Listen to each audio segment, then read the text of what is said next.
Sir की video quality तो देखो, नेटफ्लिक्स के ज़माने में दूरदर्शन दिखा रहे सर हैं। के लेक्चर कितने बोरिंग है यार। इतनी बैकग्राउंड नॉइस, कोई कैसे घंटे का लेक्चर सुन पाएगा। सर हमको भी डिजिटल बोर्ड पे पढ़ाओ। सर आधा टाइम तो बोर्ड पर लिखने में ही निकाल देते हैं। सर की वीडियो lecture क्वालिटी तो कितने देखो, सर हमको भी डिजिटल नेटफ्लिक्स बोर्ड के पे ज़माने में लेक्चर सुन दूरदर्शन पाएगा, दिखा किस रहे घंटे हैं। का लेक्चर सुन पाएगा। बंद कर यार, पैकअप करते हैं। क्वालिटी सुधारेंगे तभी बनाएंगे।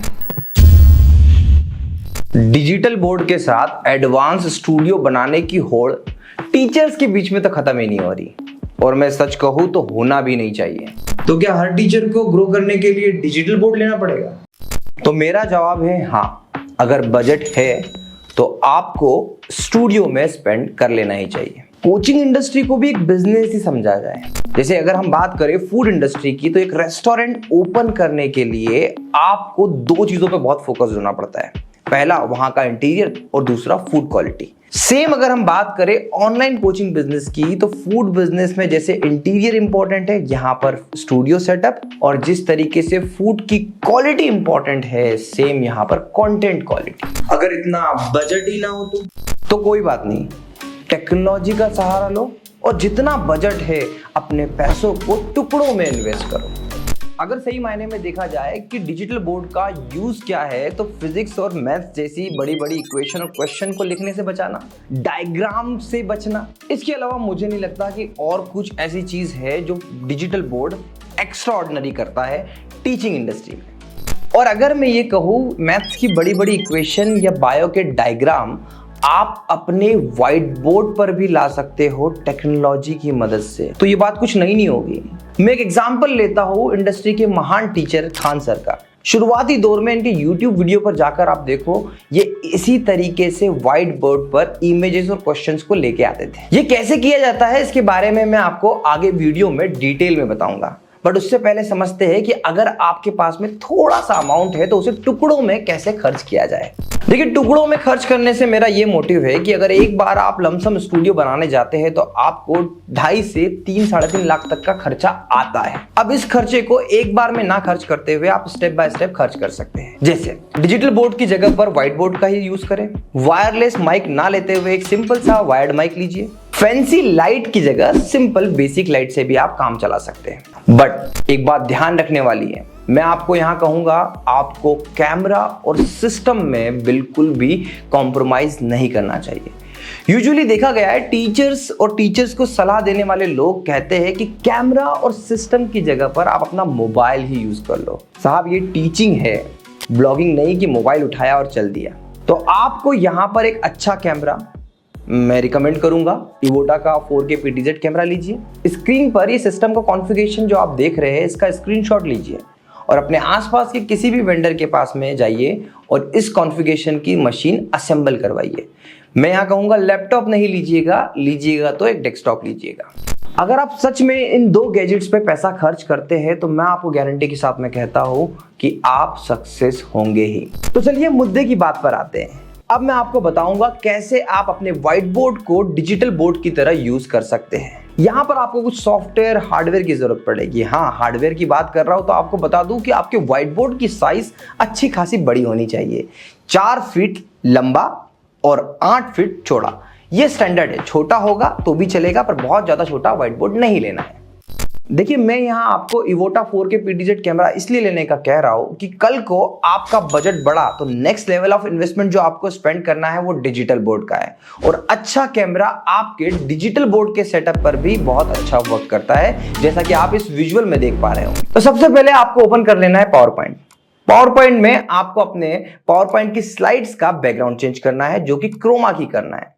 तो आप राइट क्लिक करके बैकग्राउंड सेटिंग में जाएंगे और बैकग्राउंड सेटिंग में सॉलिड कलर सिलेक्ट करिएगा, और यहां पर जो हेक्स कोड आपको स्क्रीन पर दिख रहा है वो कोड डालना है। ये क्रोमा का हेक्स कोड है। इसकी क्या रिक्वायरमेंट है आपको आगे समझ में आएगी। अब बैकग्राउंड चेंज करने के बाद में आप अपना क्वेश्चन टाइप कर लीजिएगा यहां पर, और कोशिश करिएगा क्वेश्चन के फॉन्ट थोड़े बड़े और बोल्ड कर लीजिएगा।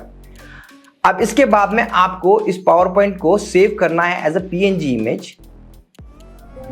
अब आपको ओपन करना है OBS ओपन करना है, एंड यहां पर एक आपको अपना audio input capture device add करना है। Now it's time to add camera. यहाँ पर हमारा इवोटा 4K PTZ camera HD camera के नाम से आता है, उसे सिलेक्ट कर लेना है। रिमोट की मदद से कैमरे को पूरा बोर्ड पर फोकस होकर सेट कर लेना है। अब ऐड करना है हमें सारे क्वेश्चंस की स्लाइड्स को, तो ये होगा इमेज स्लाइड शो। ओके करना है एंड इसको स्लाइड मोड को ऑटोमेटिक से मैनुअल पे डालना है। फेड को आप कर दीजिए ट्रांजिशन में कट, और यहां पर इमेज फाइल्स में जितनी चाहे इमेज आप ऐड कर सकते हैं। जैसे मेरी पहली इमेज है, मैंने ये ऐड कर दी, तो वैसे ही आप मल्टीपल इमेजेस ऐड कर सकते हैं। तो जैसे मैं ये ये इमेज और ऐड कर लेता हूँ, तो ये दोनों इमेज ऐड हो गई है मेरी। अब ओके करके इसको मुझे बिल्कुल फिक्स कर लेना है एंड ये इमेज स्लाइड शो हमेशा कैमरे के ऊपर ही होना चाहिए। अब आपको राइट क्लिक करना है एंड ऐड फिल्टर पर जाकर फिल्टर सेक्शन में ऐड करना है आपको क्रोमा की फिल्टर। ओके करके अप्लाई कर दीजिएगा एंड देखिए यहाँ पर आपको जो टेक्स्ट है वो बहुत ज़्यादा विजिबल प्रॉपर नहीं हो पा रहा है, तो इसको थोड़ा सा आप आगे बढ़ाएंगे। सिमिलरिटी को आप थोड़ा सा पीछे की ओर लेके जाएंगे, तो ये आपका डार्क होते जाएगा।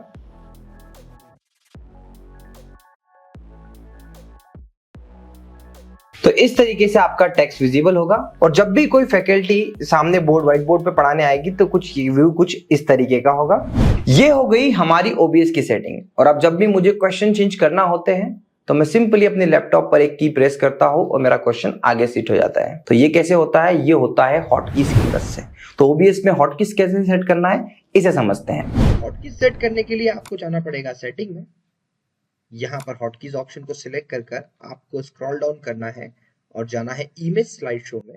अब यहाँ पर प्रीवियस स्लाइड्स के लिए आप राइट एरो प्रेस करिए, नेक्स्ट स्लाइड के लिए लेफ्ट, स्टॉप करने के लिए अप एरो एंड रीस्टार्ट करने के लिए डाउन एरो, और इसको अप्लाई करके ओके कर दीजिए। अब देखिए ये मेरा फर्स्ट क्वेश्चन है। अगर मुझे नेक्स्ट क्वेश्चन पे जाना है तो मैं राइट एरो प्रेस करूंगा, मुझे बैक जाना है तो मैं लेफ्ट एरो प्रेस करूंगा, इस क्वेश्चन को हटाना है बोर्ड से अप एरो, और इस क्वेश्चन को फिर से लेकर आना है तो डाउन एरो। हाँ, एक इंपॉर्टेंट चीज जो मैं आपको बताना भूल गया कि यहां पर आपको अपने लैपटॉप या नॉर्मल डेस्कटॉप के अलावा एक एक्स्ट्रा स्क्रीन की जरूरत पड़ेगी, जहां पर आप देख सकते हैं कि एक्चुअल में आपकी रिकॉर्डिंग या लाइव कैसे जा रहा है, जैसा कि आप इस विजुअल में देख पा रहे होंगे। यहां पर मैं जब भी कोई क्वेश्चन चेंज कर रहा हूं तो कौन सा क्वेश्चन स्टूडेंट्स को दिख रहा है मैं स्क्रीन में देखकर प्रॉपरली पढ़कर स्टूडेंट को बता रहा हूं। तो याद रखिएगा, एक एक्स्ट्रा स्क्रीन भी बहुत इंपॉर्टेंट है। तो ये दोनों स्क्रीन बाय डिफॉल्ट डुप्लीकेट होती है, और इसे डुप्लीकेट नहीं बनाना होता है, इसे एक्सटेंडेड रूप में लेके जाना है। तो कैसे कर पाओगे आप? ये डिस्प्ले सेटिंग में जाना है। डिस्प्ले सेटिंग में जाने के बाद में यहाँ पर डुप्लीकेट ऑप्शन का ऑप्शन आ रहा है, इसको मैं कर दूंगा extended display and keep changes पे क्लिक करना है। तो यहाँ पर अब देखिए ये मेरी एक स्क्रीन है और दूसरी स्क्रीन अलग अलग है, दोनों स्क्रीन अलग अलग है। तो अब आपको OBS पे जाना है। OBS पे जाना है, स्क्रीन पे जाकर राइट क्लिक करना है। राइट क्लिक करने के बाद में फुल स्क्रीन प्रोजेक्टर व्यू, यहाँ पर दो ऑप्शन दिख रहे हैं, डिस्प्ले 1 एंड HDMI 1। हमें HDMI 1 को यहाँ पर पूरा हमारा प्रीव्यू दिखाना है। जैसे ही मैं HDMI 1 पे क्लिक करूंगा आप देखेंगे मेरी ऊपर वाली स्क्रीन पे ये प्रीव्यू आ गया। यहाँ पर जब भी कोई फैकल्टी सामने आएगी तो ये पूरा प्रॉपर विजिबल हो जाएगा। तो अब क्या, यही था सारा सेटअप। अब आपको क्या करना है, तो अब आपको नेक्स्ट इन्वेस्टमेंट की तरह आगे बढ़ना है। धीरे धीरे पढ़ाते पढ़ाते आप ग्रो करेंगे, लाइव जाकर आप ग्रो करेंगे। आपको नेक्स्ट इन्वेस्टमेंट जाना है आपके डिजिटल बोर्ड पे। तो डिजिटल बोर्ड कौन सा लेना है, कैसा होना चाहिए, क्या कॉन्फ़िगरेशन होना चाहिए, इस पे डिटेल में वीडियो बनाए हैं, डिस्क्रिप्शन में लिंक है। हाँ, मोस्ट इंपॉर्टेंट, अगर आप डिजिटल बोर्ड लेना चाहते हैं तो वो डायरेक्टली आप हमसे भी बाय कर सकते हैं। जो स्क्रीन पे नंबर शो कर रहा है वहां पर आप हमसे कॉल करके कंसल्ट कर सकते हैं। तो एडवांस सेटअप की होड़ में भागना छोड़ो और टुकड़ों में अपने सेटअप को इंप्लीमेंट करो। आशा करता हूँ ये वीडियो आपको पसंद आया होगा। इस वीडियो से थोड़ी भी वैल्यू मिलती है तो मेरे चैनल को सब्सक्राइब जरूर करिएगा। और हाँ, आप जो इस वीडियो रिकॉर्डिंग को क्लोज करने की बात कर रहे थे, अब मत क्लोज करिए, अब शुरू करिए नए सेटअप के साथ में। Thank you so much for watching.